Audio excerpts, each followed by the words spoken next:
Yeah, do you see yourself being the 3 weight world champions and stuff?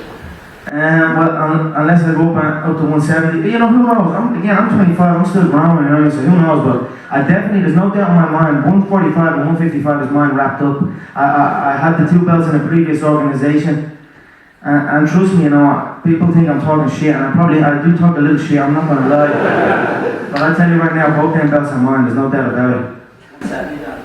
170 might be a bit of a stretch. Again, who knows, you know, maybe I might bulk up a little bit over time, but right now 145 and 155 are definitely in my sights. How did you manage to meet Arnold Schwarzenegger? How did you manage to meet Arnold?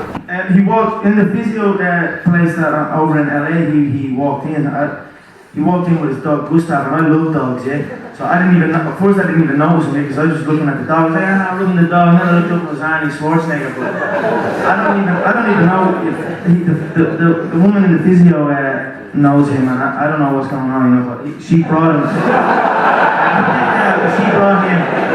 She brought him in to meet me specifically. So you know that's basically how it is. But that was unbelievable. You know, Arnie Schwarzenegger is an absolute legend. The man was a success in not one career, not 2 careers, but 3 careers. You know, he was a bodybuilding, the best bodybuilder going, the best action hero, and he ran California. You know what I mean? If there's a guy to meet and to look up to, it's Arnold Schwarzenegger.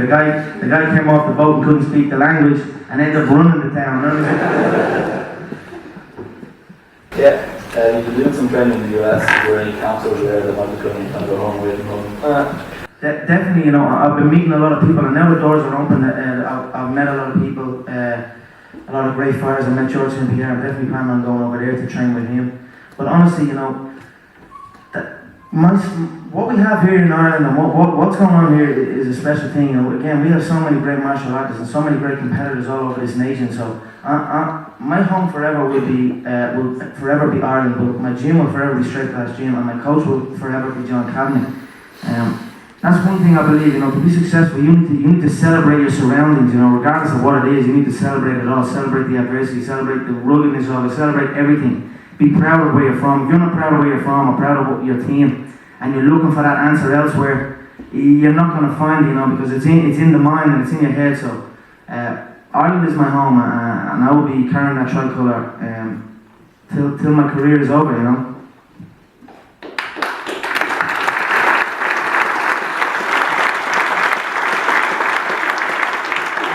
What's the worst injury or beating you've ever got other than the knee? I don't know, I don't get hit too much. No, I mean, to be honest, playing football, I was going to say soccer, they're thinking I was in America, yeah, I apologise, yeah. Playing football is probably the worst injury I've got, you know, twisting my ankle and things like that, outside of the, you know, that to me is dangerous, you know, running on hard surfaces and some guy coming lunging at your feet, you know, that to me is barbaric, you know what I mean? Getting in and expecting something to happen in a fight and being aware of it, that's a lot safer than that. But I've had a few injuries. Obviously the ACL is probably the worst. I fractured my cheekbone, my zygomatic arch was like the little bone here. It was after a heavy day sparring. You know, we spar hard. We probably sparring a little bit too hard for our own good. You know, again, we're all only learning, including my coach, including my team. We're learning as we go. What's the necessary steps to stay safe, to stay sharp, and to stay healthy. At that time, we were literally putting on the small gloves and basic, no headgear, the gum shield, and literally just fighting. You know, we were in a little hall with no jacks or no showers or no nothing, just punching the head off each other. So it was a little bit rough, you know, but I took a shot. I didn't stop though, I still won the round, no doubt. But I had a little dent on my cheekbone. I had to go and get surgery, but other than that, very little, you know. Every combat star I'm a fan of, you know, outside of the 145 and 155 pound division.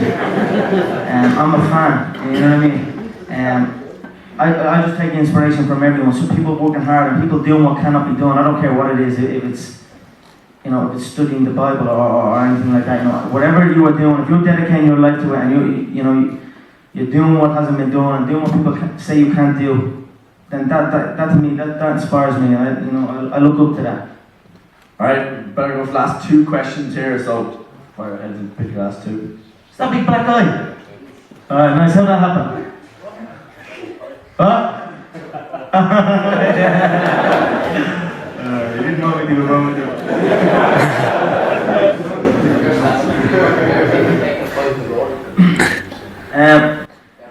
The kickboxing tournament, yeah, you know, I don't know.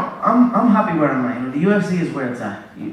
I want to finish my career in the UFC. You better believe I'm not going to be 50 years old, fat and bald, headlining a show in County Carlow. You know, in front of 200 people. I'm not going to be that guy. I'm going to stay with the UFC, the premier organization, fight the best in the world. I'm right off into the sunset, you know, and I'm not looking at any other organisation other than the UFC. Yeah.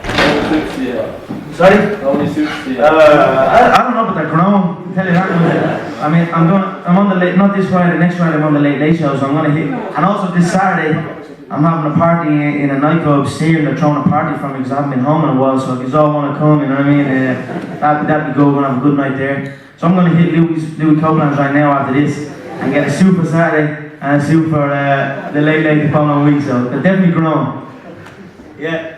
You're a fighter renowned for your strong mental capabilities. I was just wondering, can you talk about your evolution of your mental game and what fight you actually felt this calmness coming and ready to deal with it better? Yeah, I mean, definitely each fight is a learning curve. You know, you learn. Not even each fight. Every damn day you look to learn something. You know, I look to take something from everything. And each contest, you know, my mind is getting stronger. We are all human. We all have the same emotions, the same kind of fears. You know, we all get nervous before a big event or whatever it is. We all get the same.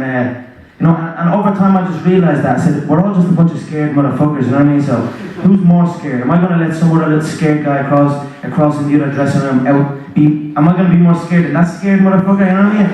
So, as far as what fight really changed, you know, every fight really changed, you know. I've won and lost so many times, not just in MMA, but in all sport I've won and lost, you know, so, yeah, I've definitely, like, maybe my last loss was like 3-4 years ago, and you know, I just realised the way my mind was at, you know, I wasn't, you know, I just kind of, I don't know, I felt like, I nearly felt, you feel like you're beat already, you nearly can tell yourself if you win or lose before it even happens. So I just decided, from now on I'm winning, and I'm not going to hold back on knowing, you know, if I step on people's toes, you know, that's okay, I'm going to stomp on the toe, but that's it, you know, just keep a positive mind frame, keep going, keep doing your thing, and each contest you will grow, and I'm only at the beginning as well. I'm only 25. I've only had 16, 17 fights MMA. Give me time, and I'm gonna go as far as possibly, you know, as far as I can possibly go. So just to follow up, do you know the song that your fans like singing at your events? Can you give us the kind of small edition of it for the crowd?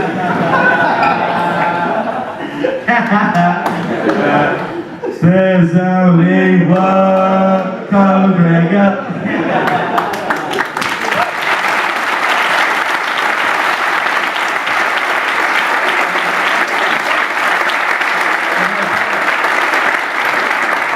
And now on that note, we're going to invite CNE's auditor Carl Cullen up to present Conor McGregor with the Honorary Lifetime Membership of the CNE. So